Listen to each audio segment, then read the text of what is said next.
We got to get to your books today. Yes. So here's the deal, Carole. She's got, we're going to get to the book recommendations. These are books for this month. They're all books about food. There's 2 nonfiction and 2 fiction. So I'm excited to share these. Okay, Yep. so let's move on. So here you go. Your first one is called Food Rules. This is an eater's manual by Michael Pollan. Well, so a lot of people who are foodies know Michael Pollan. He writes for New York Times. He's written a ton of books. He's very into mindfulness and eating. And this book is one of those books where you can pick it up and put it down and look. And he's got like something like 93 rules for really enjoying food. And the more you enjoy your food and take time over eating it, his argument is you don't need to do diets. You can be more conscious about how you eat. And so one of his rules, for example, is that first bite should be the slowest bite of the entire meal. Yeah, because you should be then, taking everything in and relaxing your body as you eat. It's great. There's lots of really fun rules, and it's really fun illustrated.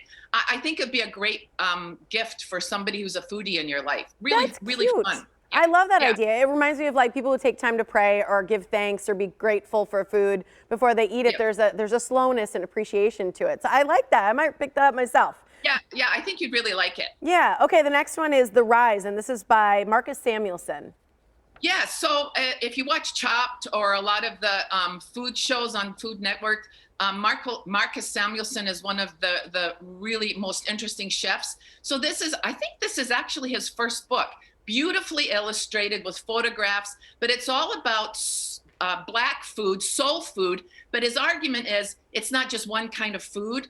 And so he has like 100 recipes from all over the world and different continents, different kinds of what he describes as soul food, and how it's one of the more diverse kinds of food that you can eat. And I learned a lot. And again, it's one of those great books that you can just pick up and look through, find a recipe, and go nuts if you're going to take on cooking during COVID here. I love that. And we need some soul food about now. So Right. the next one is The Quentins, and I'm going to let you say her name.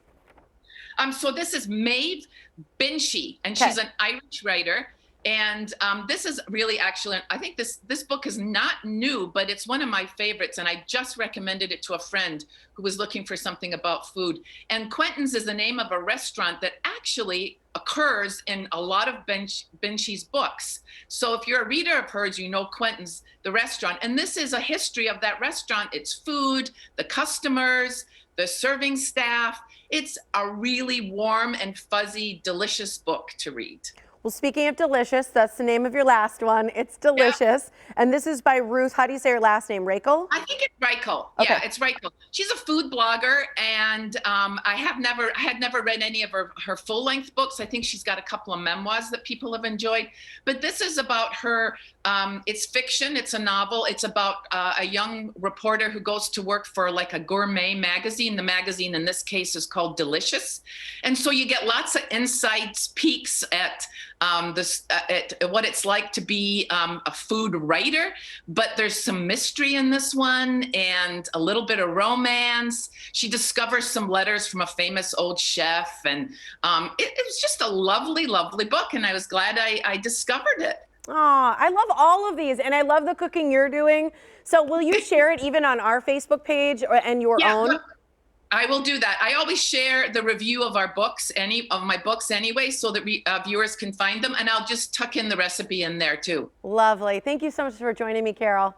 Yeah, you're welcome. Happy day. You too. Good to see you. We put all of Carole's recommendations on our website. But again, if you want to connect with Carole, visit her website, carolebarrowman.com, and she'll put it on Facebook as well.